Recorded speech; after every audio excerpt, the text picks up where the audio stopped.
amplifiers were generally made around in the 40s, and then they really started coming into their own in the 50s, especially Fender and Marshall and Vox. Vox was really clean, kind of a smooth sound that the Beatles and a lot of the British bands used, where Fender was more of an American sound of the 60s, you know, the surf sounds and all that. Marshall, on the other hand, was really kind of a gritty, really hard sound that AC/DC would use, that type of sound. So Vox was just a little bit more of a cleaner, smoother sound that a lot of people would like. I enjoyed the sound, the nice, smooth sound. It just had it has a totally different sound than Fender and Marshall. It is on the higher price. I mean, it's not a cheap amplifier, but yes, I think it's well worth it. They make a really quality product.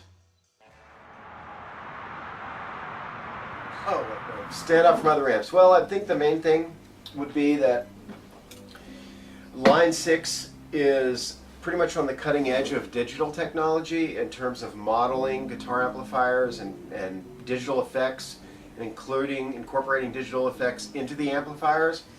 And they've pretty much been on the cutting edge of that area of amplifier production in the past decade or so.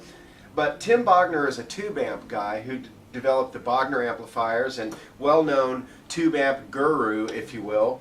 And he got together with the research and development department of Line 6, and they put his tube amp expertise together with their digital amp expertise, and they ended up with a really nice amp here, which I really like a lot because it's so versatile. You can get a lot of different sounds out of it, and it's extremely powerful. You can play. It gets ridiculously loud, but also get a really nice sound at a low volume too. A resonator is a type of guitar which has a built-in amplifier and is, as you can see, made of a compound of aluminum brass. Basically, a resonator is a self-amplifying guitar.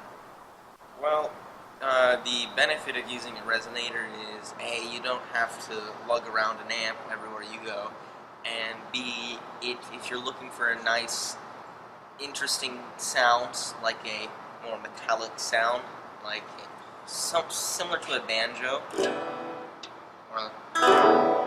then I mean it's perfect because you don't need an amp and it has a nice different sound to it. Well, the resonator was originally designed for orchestral use because normal guitars, however, were not loud enough to be heard by the audience. I think it's worth the buy. I mean, it's cool, you don't need an amp, and it's rare, it's old. It also has built-in reverb, which most amps have nowadays, and reverb is a big, likes to sound like it's in a big room sort of sound. And it also has a compressor slight gain effect, which gives you more power, more of a rock sound, more distortion. And it also has an auto wah, which is like an automatic wah-wah kind of effect. I'm gonna kill the volume here.